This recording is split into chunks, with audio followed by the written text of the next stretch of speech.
할렐루야, 반갑습니다. 오늘도 TBC 성경 공부에 참여하시는 귀한 종들 진심으로 환영하며 축복합니다. 오늘은 33강 A강 하나님의 공의 나움에 대해서 함께 공부해 보길 바라겠습니다. 먼저 서론 부분을 같이 읽도록 하겠습니다. 함께 읽습니다. 일반적으로 다른 예언자들이 하나님의 백성이 범한 죄를 지적하고 그에 대한 심판과 하나님의 구원을 선포하는 것과는 달리 나훔은 이방 나라인 아수르의 수도 니느웨의 멸망을 위주로 말씀을 전하고 있습니다. 그리고 요나서가 니느웨의 회개와 구원에 관해 기록하고 있는 반면에 나훔서는 니느웨가 받을 심판만을 예언하고 있습니다. 나훔 1장 1절은 본서를 기록한 나훔이 엘고스 사람이라고 밝히고 있으나 엘고스의 정확한 위치는 아직까지도 확인되지 않고 있습니다. 그러나 나훔 1장 15절에서 남왕국 유다에 기쁜 소식이 있을 것이라고 예언하고 있는 것으로 보아 엘고스는 남왕국 유다에 속한 지역이요, 따라서 나훔은 남왕국 유다 출신임이 분명한 것으로 보입니다. 생각을 여는 질문입니다. 같이 첫 번째 질문 같이 해봅니다. 아수르가 받을 심판은 하나님의 백성인 유다 사람들에게 어떤 의미가 있습니까? 제국 중 가장 포갑 정치를 시행했던 나라가 바로 아수르입니다. 그 아수르가 망한다라고 하는 나훔 선지자의 예언의 말씀은 분명히 유다 백성들에게는 희망이요 위로가 되었음에 분명했을 것입니다. 두 번째 같이 읽어봅니다. 세계 역사를 주관하시고 이끄시는 하나님의 통치 원리는 무엇입니까? 하나님의 백성 우리에게 하나님의 통치는 너무나도 중요한 것입니다. 여러분, 하나님 나라가 어떤 개념입니까? 하나님 나라는 장소적인 개념도 있지만 특별히 하나님이 통치하는 나라라고 하는 통치권이 너무나도 중요한 것입니다. 하나님 나라는 어떤 나라입니까? 사랑과 평화와 공평과 정의, 이러한 것으로 통치되는 나라가 하나님 나라요.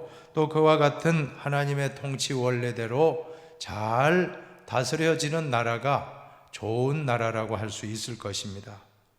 세 번째를 같이 읽어볼까요? 세 번째입니다.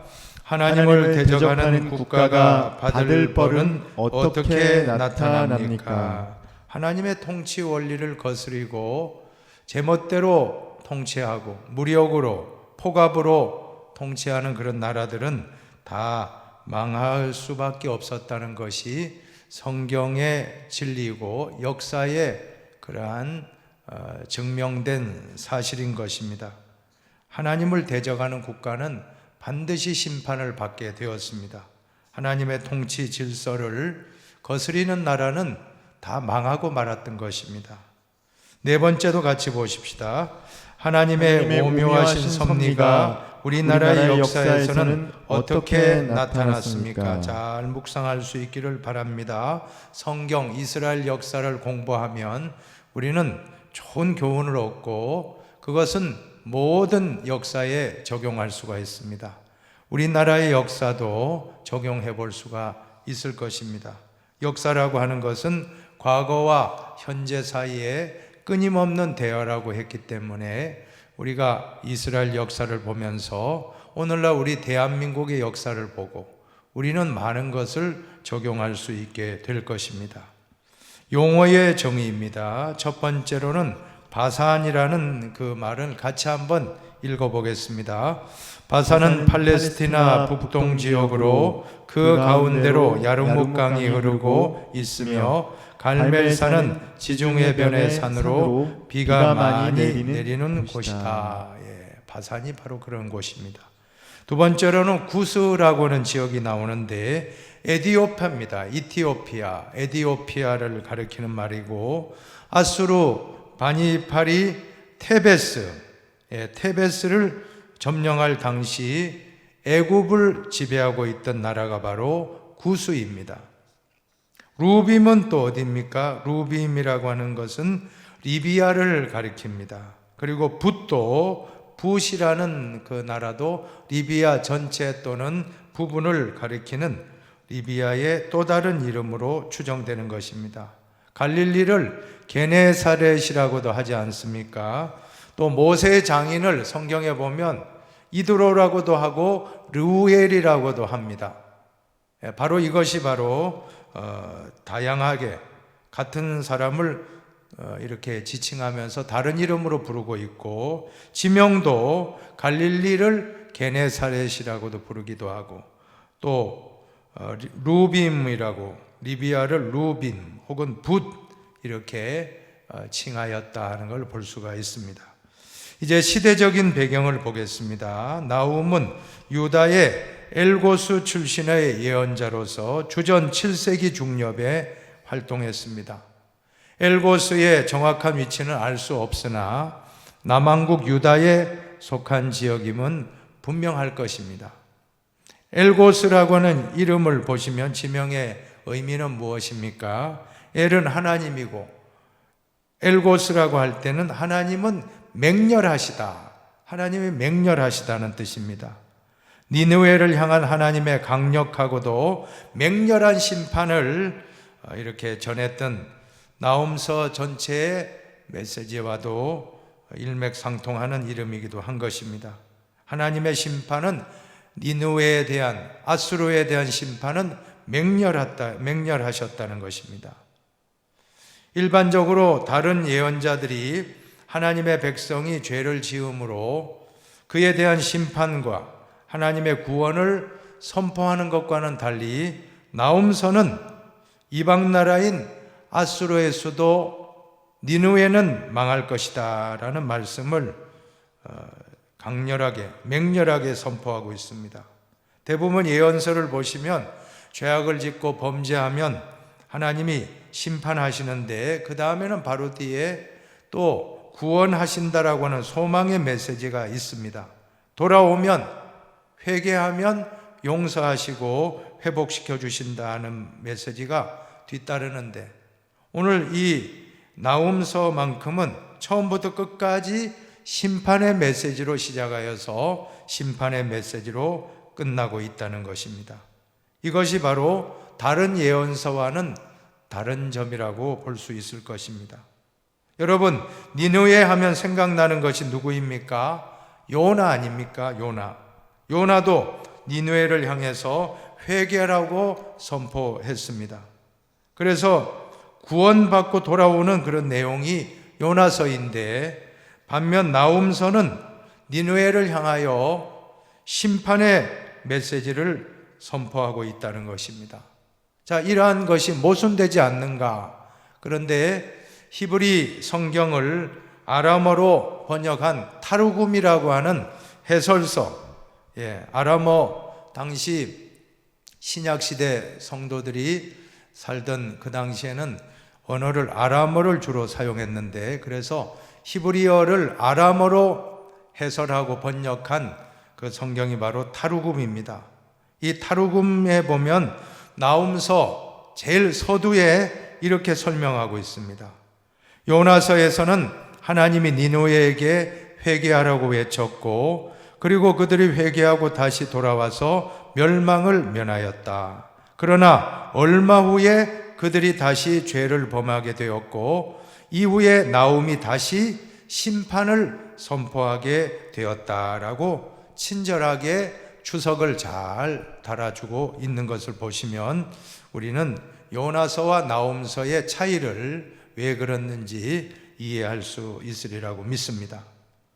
나훔의 활동 연대는 두 사건의 중간 시기로 보는데, 하나는 노아몬은 바로 테베스, 애굽의 수도 테베스를 가리킵니다. 노아몬이 함락됐던, 아수르에 의해서 애굽의 노아몬이 함락됐던 시기가 주전 663년이고 다른 하나는 니느웨가 바벨론에서 함락됐던 주전 612년 그 사이에 이 나훔서가 기록되었을 것이라고 보는 것입니다.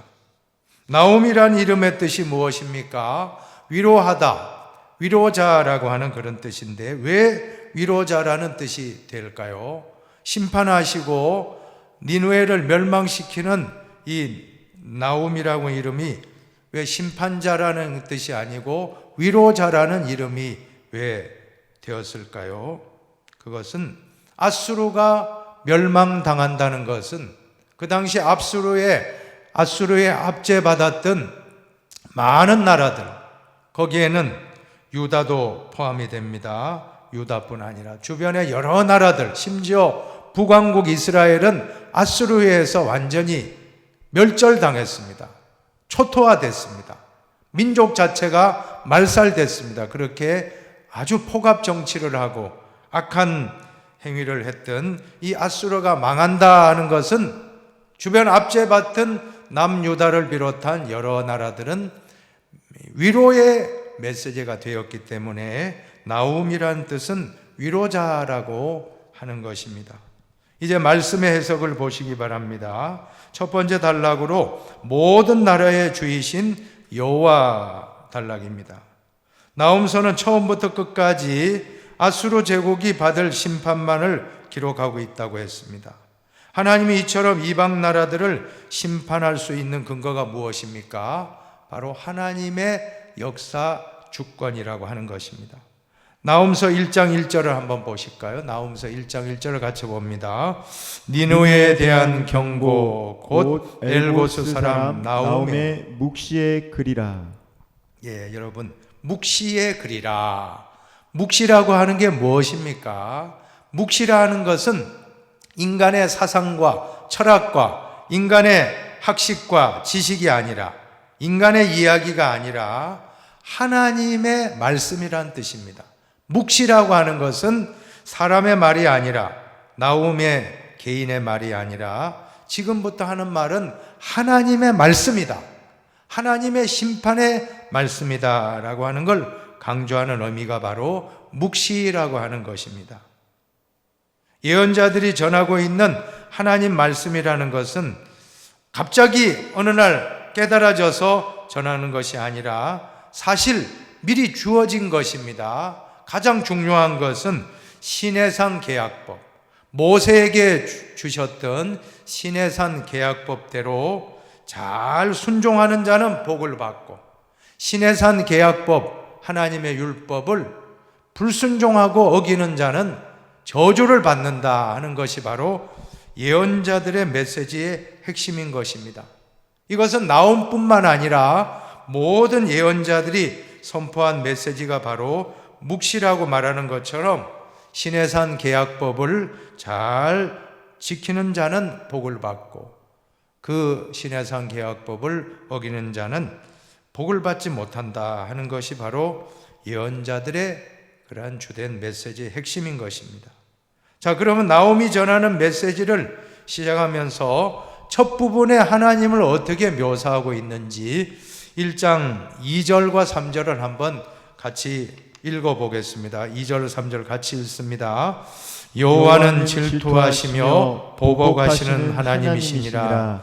여호와는 보복하시며 진노하시되 자기를 거스르는 자에게는 여호와는 보복하시며 자기를 대적하는 자에게 진노를 품으시며 여호와는 노하기를 더디하시며 권능이 크시며 벌받을 자를 결코 내버려 두지 아니하시느니라. 여호와의 길은 회오리 바람과 광풍에 있고 구름은 그의 발을 티끌이로다. 아멘. 여러분, 하나님을 질투하시는 하나님, 보복하시는 하나님. 오늘 계속해서 2절에 보면 보복하신다 하는 말씀이 3번씩이나 히브리어법의 반복은 강조입니다. 반복하는 것은 강조어법이라고 보시면 됩니다. 하나님 왜 이렇게 복수하시는 하나님으로 표현되어 있는가? 이 배경을 우리가 알아야 할 줄로 믿습니다. 여러분, 모든 사람들은 어떤 이야기를 할 때에 자신들이 처해 있는 상황과 형편에 대한 고백이 반드시 있기 마련인 것입니다. 병중에 있는 분은 간절히 하나님의 이름을 부르고 찾을 때 하나님은 어떤 분으로 오십니까? 치유하시는 여호와 라파의 하나님으로 다가오시는 것입니다. 또 절망 중에 있는 사람들이 하나님을 찾을 때 하나님은 희망의 하나님, 소망의 하나님으로 다가오는 것입니다. 마찬가지로 나홈은 왜 보복하시는 하나님을 말씀하고 있는 것입니까? 이것은 지금 아수르 때문에 남유다와 여러 압제받은 나라들, 특별히 북이스라엘은 완전히 초토화됐다고 했습니다. 그 민족 자체가 말살되고 이스라엘이 아니고 이방인처럼 되어버릴 만큼 폭압 정치를 이 아수르가 했는데, 자, 이런 배경에서 하나님은 어떤 분으로 나오십니까? 그 압제하는 아수르를 멸망시키는 보복하시는 하나님으로 오늘 표현되고 있다라고 하는 것입니다. 하나님은 어떤 분입니까? 3절과 4절을 같이 보세요. 3절, 4절을 같이 봅니다. 여호와의 길은 회오리 바람과 광풍에 있고 구름은 그의 발에 티끌이로다.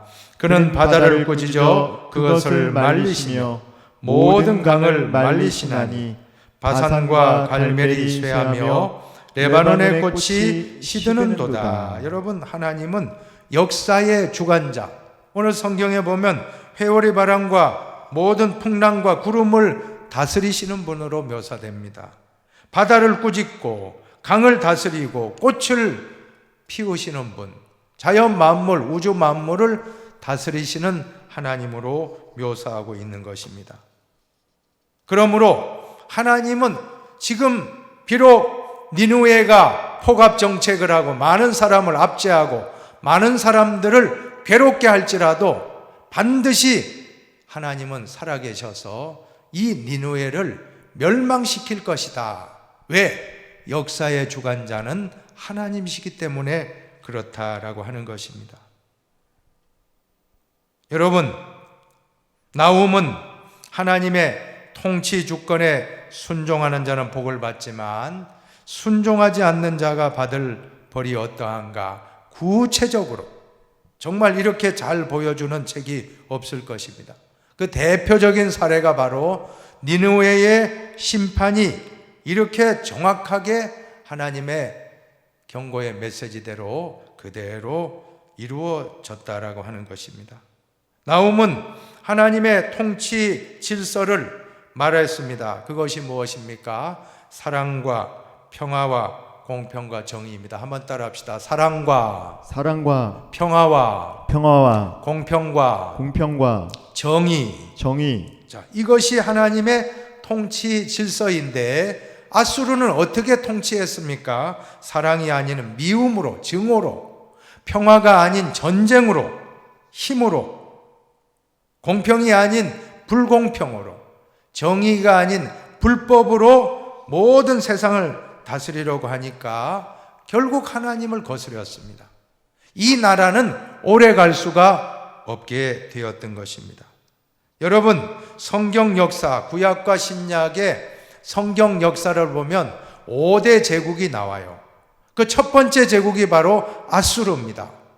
그리고 또한 바벨론입니다. 아수르는 바벨론에 의해서 멸망당하고, 바벨론은 페르시아에 의해서 멸망당하고, 페르시아는 또 헬라에 의해서 멸망당하고, 헬라는 또 로마에 의해서 멸망당하는데, 자, 이러한 사이클이 있다는 것입니다. 이 5대 제국, 그 중에서도 가장 포악한 제국이 바로 아수르입니다. 아수르. 얼마나 폭압 정치를 했는지. 하여간 그 사람들이, 아수르가 점령하는 나라들은 완전히 뿌리채 뽑혀서 그 나라가 민족이 말살되는 겁니다. 히틀러처럼 유대인을 말살하고 일본 군국주의처럼 우리 일제치하에 얼마나 많은 사람들 죽이고 많이 괴롭히고 문화와 이름까지도 창시 개명을 하고 송두리째 문화를 뽑아버리고 인정하지 아니하고. 자, 이런 것이 바로 하나님의 통치 질서를 위반하는 그런 행위를 하여 결론은 그러한 나라는 망할 수밖에 없다. 제국의 흥망성쇠가 바로 성경의 역사입니다. 아수르가 왜 망했는가? 하나님의 통치 질서를 어겼기 때문이라는 것입니다. 그러면 마찬가지입니다. 하나님의 백성 북이스라엘이 왜 망했는가? 하나님의 통치 질서, 사랑과 평화와 공평과 정의를 거스리고 엉뚱한 짓을 할 때 그 나라는 아수르에 망하고, 남유다는 왜 망했습니까? 하나님의 통치 질서를 어긋나 우상을 숭배하고 정의를 실천하지 못하고 불의를 행할 때 바벨론에 의해서 남왕군 망했다. 열강뿐 아니라 제국들뿐만 아니라 북이스라엘 남유다도 같은 원리입니다. 하나님의 통치 질서에 위배하는 삶은 하나님이 기뻐하시지 않는다는 것입니다. 우리 성도는 하나님의 통치 질서를 받는 사람들입니다. 사랑으로, 평화로, 공평으로, 정의로 이 복을 우리가 세상 사람들에게 흘러줄 사명이 있는데, 이 좋은 축복의 통로가 되지 못할 때 우리도 하나님으로부터 심판을 받고 책망을 받을 수밖에 없다는 것입니다. 자, 이런 원리를 나훔서에서 우리는 아수르가 망하는 걸 보면서 명백하게 왜 망했는가? 하나님의 통치 질서를 거스리고 오직 폭압으로, 힘으로, 무력으로 남을 해치고 말살시키는 그런 악한 폭정을 했기 때문에 망했다라고 하는 것입니다. 자, 그래서 니느웨의 죄를 두 번째로 보면 그 두 번째 단락을 보세요. 니느웨가 도대체 어떤 죄를 범했는가? 여러분, 하루아침에 망하는 거 아닙니다. 어떤 나라가 하루아침에 망하지 않아요. 하루아침에 또 흥왕한 것도 아닙니다. 조금씩 망해가는 겁니다. 조금씩 좋아지는 것입니다. 사랑하는 여러분, 오늘 우리도 복된 일을 하시기 바랍니다. 우리도 매일매일 조금씩 하나님을 더 닮아가는 삶을 살아야지 언젠가 우리는 그리스도의 모습으로 성화의 모습이 될 것입니다. 자, 니느웨의 죄악 첫 번째가 무엇입니까? 북왕국 이스라엘을 멸망시켰다라고 하는 것입니다. 같이 한번 읽어봅시다. 과거 아수르 제국은 북왕국 이스라엘을 멸망시키고 백성들을 죽였으며 그들이 알지 못하는 남의 나라 땅에 강제로 이주시킨 적이 있다. 얼마나 참 이 아수르가 북이스라엘에게 몹쓸 짓을 했어요. 이 땅을 그냥 정복하면 거기에서 잘 순종하면 잘 먹고 잘 살게 해줘야 되는 그게 아니에요. 완전히 피를 바꿨습니다. 이방인들하고 결혼시키고 완전히 그 문화를 말살하고 다른 나라로 옮겨가고 다른 나라 사람들이 또 이 북이스라엘 땅 사마리아 땅으로 살게 하니까 그래서 우상 숭배도 더 많아지고 이제는 이스라엘이 아닙니다. 그래서 유다 사람들이 사마리아 사람들, 신약 성경에 보면 유다인들이 사마리아 사람들을 정말 이방인 아니라 개, 돼지 취급을 했다. 다 이 배경이 바로 이때입니다. 아수르 왕이 이렇게 폭압 정치를 하여 얼마나 북이스라엘을 힘들게 했습니까? 그 대가를 하나님은 오늘 이렇게 니느웨가 망한다 하는 말씀으로 지금 모든 심판을 하고 계시는 것입니다. 바벨론은 좀 상대적으로 좀 유화 정책을 했습니다. 포로로 잡혀가도 그발 강가에서 예배 드릴 수 있도록 나름대로 자치권을 주었다는 것입니다.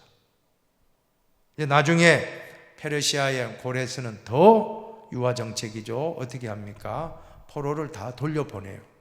본국으로 돌려보내서 성전을 건축하라. 참 기적이죠. 그러니까 아수르는 페르시아하고 비교하면 이건 비교도 되지 않는 겁니다. 얼마나 악랄하게 참 식민 정치를 했는지, 일제치하의 그런 모습 그 이상이다 라고 보시면 될 것입니다. 여러분, 하나님의 통치 질서가 무엇입니까? 사랑과 평화와 공평과 정의인데, 자, 아수르는 도무지 이러한 것 1%도 찾아볼 수 없어요. 증오의 정치, 그리고는 불공정, 또 불법, 또 미움, 분노, 증오, 칼과 힘, 총과 칼로 이렇게 무찌르는, 억압하고 포갑하는 이러한 나라는 하나님이 오래가지 못하도록 망하게 하신다는 것입니다. 또 두 번째 보세요. 잔인한 민족이 얼마나 잔인한, 한번 같이 읽어봅시다. 아수르의 수도 니느웨는 피의 성읍이라고 불리울 정도로 협잡과 강도 및 약탈로 가득 찬 도시였다. 계속 읽어봅시다. 아수르 군대의 채찍질 소리, 병거 바퀴 소리, 뛰는 말, 달리는 병거, 충동하는 기병, 번쩍이는 칼, 번개 같은 창 앞에서 다치는 사람은 수도 없고 시체는 산더미처럼 쌓일 정도였다. 나홈서 3장 1절로 4절에 보면 기가 막혀요. 어떻게 이렇게 참, 아마 성경에 나오는 나라들 중에서 제일 악한 나라가 아수르일 겁니다. 우리가 한번 그 성경을 그대로 한번 읽어 보십시다. 읽습니다. 화 있을진저 피의 성이여, 그 안에는 거짓이 가득하고 포악이 가득하며 탈취가 떠나지 아니하는도다. 휙휙하는 채찍 소리, 윙윙하는 병거 바퀴 소리, 뛰는 말, 달리는 병거, 충돌하는 기병, 번쩍이는 칼, 번개 같은 창, 죽임 당한 자의 때, 죽음의 큰 무더기, 무수한 시체여, 사람이 그 시체에 걸려 넘어지니 이는 마술의 능숙한 미모의 음녀가 많은 음행을 함이라. 그가 그의 음행으로 여러 나라를 미혹하고 그의 마술로 여러 족속을 미혹하느니라. 아멘. 수많은 사람이 죽어가는데, 여기 의성어가 나오죠. 뭐 채찍으로 휙휙하며 때리고 윙윙하며, 또 병거바퀴, 또 충돌을 꽝꽝하는 기병의 칼과 창과 번개 같은 창과, 또 죽음의 시체들이 막 쌓이고 쌓여가지고는 무수하게 사람들이 그냥 걸려 넘어질 만큼 시체가 많다. 얼마나 많은 사람을 죽였으면 그 성의 별칭이 피의 성이라, 피의 성이라. 많은 사람을 죽이고 그 위에 세워진 성이 바로 니느웨다. 그 결과 하나님은 그 성을 멸망시킬 수밖에 없었다라고 하는 것입니다. 하나님의 통치 질서, 사랑과 평화와 공평과 정의를 벗어나 이렇게 포갑 정치를 하는데, 살아계신 하나님이 그 나라를 그만 두고만 보실 수가 없었던 것입니다. 역사적으로 히틀러가 얼마나 많은 사람 죽였어요. 저는 지금도 상상이 가지 않아요. 유대인을 600만 명을 죽였다. 그것도 뭐 총칼로 전쟁하면서 죽은 게 아닙니다. 가스실에 들어가 가지고 가스로 해가지고 죽였다는 거예요. 여러분, 600명만 해도 커요. 6,000명만 해도 엄청납니다. 지금 뭐 어디입니까? 지금 전쟁이 일어난 그곳 땅, 여러분, 그 전쟁이 일어나도 600만은 죽지 않잖아요. 600만 명이 이렇게 살상당한다. 이 히틀러 하나님이 내버려 두겠습니까? 히틀러 하나님이 심판하신 것입니다.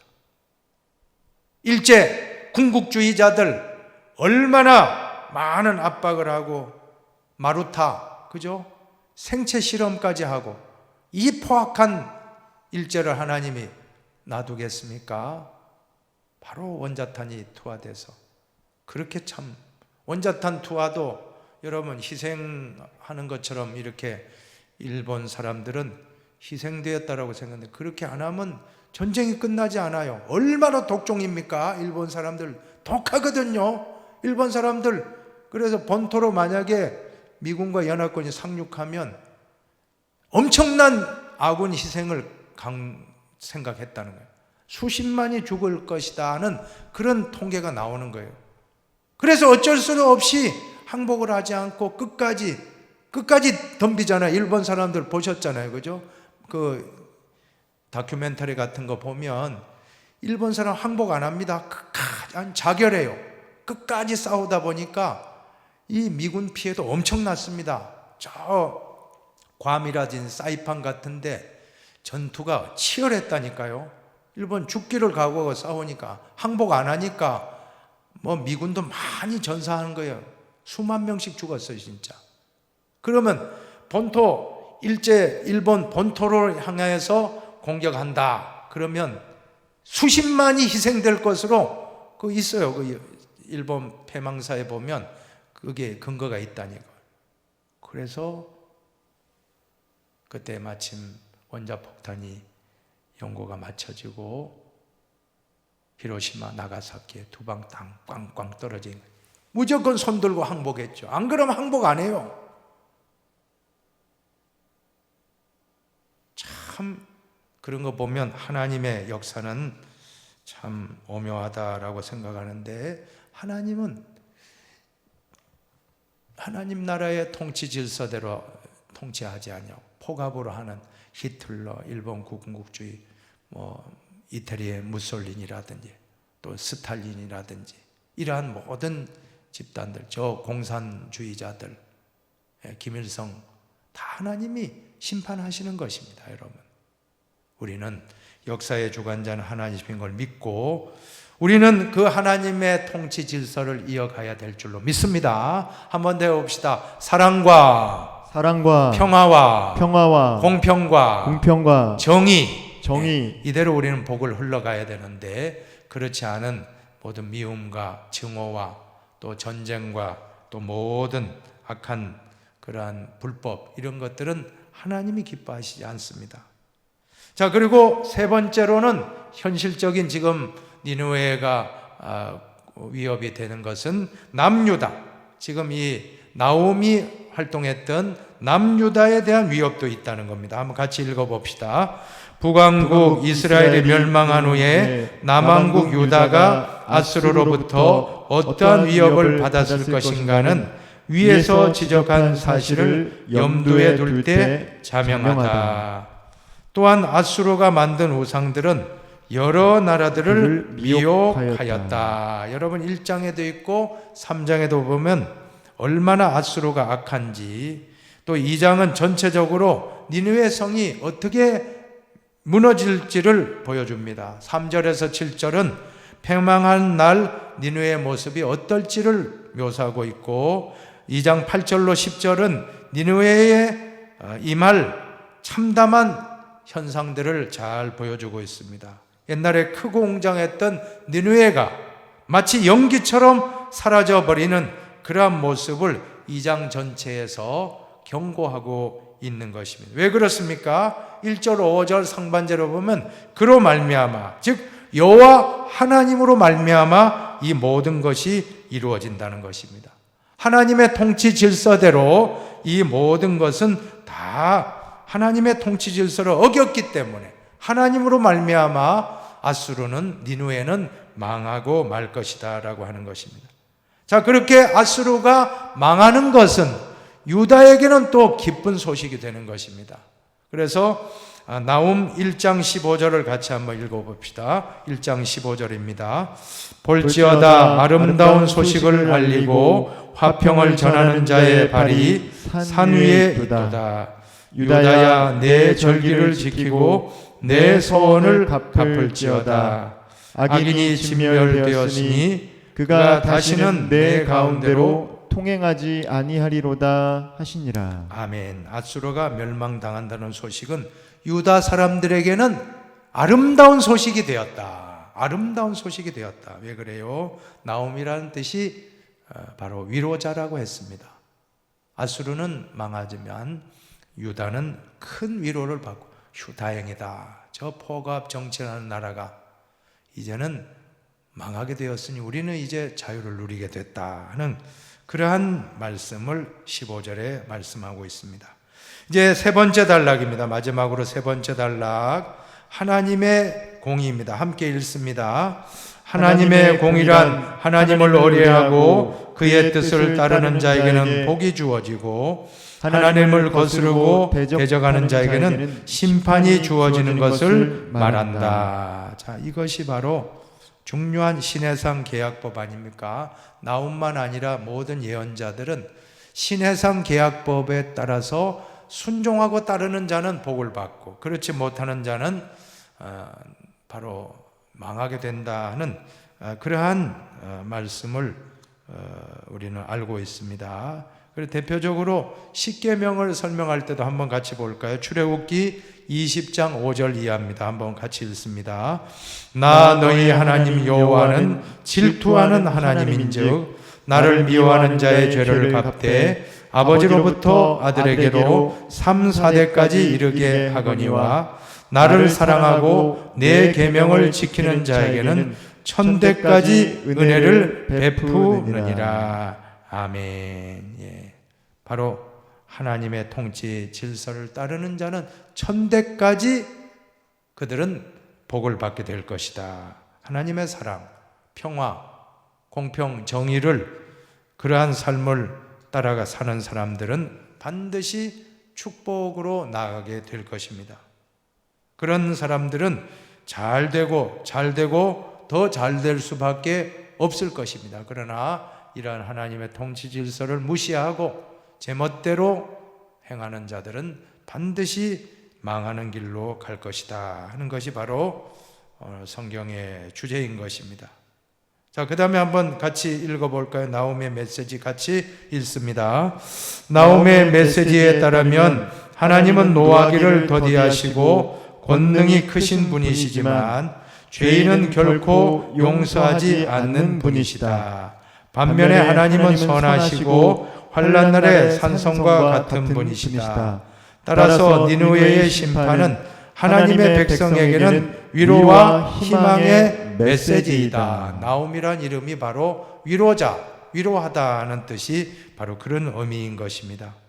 세상 나라들을 운행하시면서 그의 백성의 앞길을 예비하시는 하나님의 공의와 섭리를 굳게 믿는 사람은 이 세계 역사의 흐름을 이 신앙의 과정에서 보아야 한다. 역사의 주관자는 누구십니까? 하나님이십니다. 하나님이. 태초부터 지금까지 하나님이 오늘까지 하나님의 통치 질서로 지금까지 통치하고 있는 것입니다. 그 통치를 벗어날 때마다 하나님은 그 나라나 그 개인을 망하게 하고 심판하십니다. 여러분, 지금 우리가 잠깐 볼 때 눈앞에 악이 번성하고 악이 이기고 악이 승리하는 것처럼 보일 것입니다. 그러나 실망하지 마십시오. 역사의 주관자는 하나님이시기 때문에 하나님이 반드시 바로잡으십니다. 하나님이 반드시. 여러분, 지금까지 우리 인류 역사를 쭉 살펴보면 모든 악이 이기는 것 같고 악이 창궐해 보여도 궁극적으로는 하나님이 언제나 바로잡아 주시고 그러한 것들을 하나님의 통치 질서로 이끌어 주시게 되었다. 그 한 가지 예가 바로 강포한 정치를 하고 하나님의 통치 질서를 벗어났던 아수르의 멸망이라고 하는 것이 우리에게 분명하게 증거해 주고 있는 것입니다. 이제 신학적인 의미 첫 번째 같이 읽어봅니다. 하나님은 역사를 주관하시는 주이시다. 한 번 더 해봅시다. 하나님은 역사를 주관하시는 주이시다. 믿으시면 아멘 하십시오. 믿어야 합니다, 여러분. 지금 우리 눈앞에 어떠한 부조리한 일들이 있다. 자, 그러면 하나님 과연 살아계신가? 욥기가 그렇지 않습니까? 하나님 과연 살아계신가? 살아계시다면 왜 나에게 이런 불의한 일을 나에게 행하셨는가? 이유 없이 나는 왜 이 고난을 당하느냐 하는 그러한 참 갈등이 있는 것이 바로 욥기서 아닙니까? 그러나 궁극적으로 나의 가는 길을 그가 아시나니 그가 나를 단련하시는 내가 순금같이 되어 나오리라. 결론은 고난도 유익이 되었다라고 하는 것입니다. 고난도 합력하여 선을 이루신 하나님 아버지.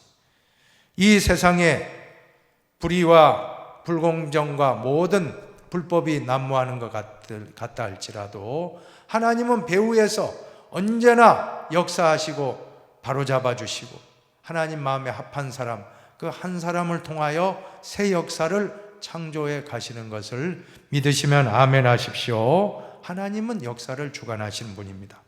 절대 의심하지 마시기 바랍니다. 두 번째도 같이 읽어봅니다. 같이 읽습니다.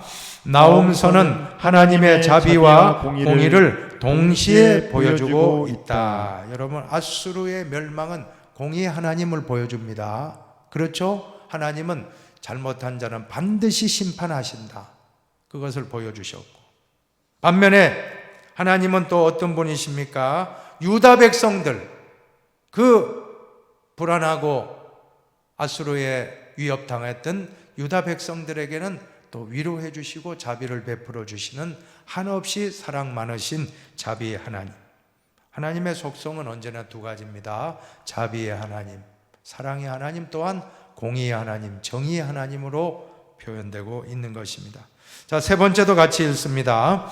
나움서는 편협한 국수주의 사상을 보여주기도 하지만 그 이면에는 불의를 방관하지 아니하시는 정의의 하나님에 대한 믿음이 강하게 깔려 있다. 그래서 오늘 공과의 제목이 33강 A강 제목이 뭡니까? 공의의 하나님 나움, 공의의 하나님.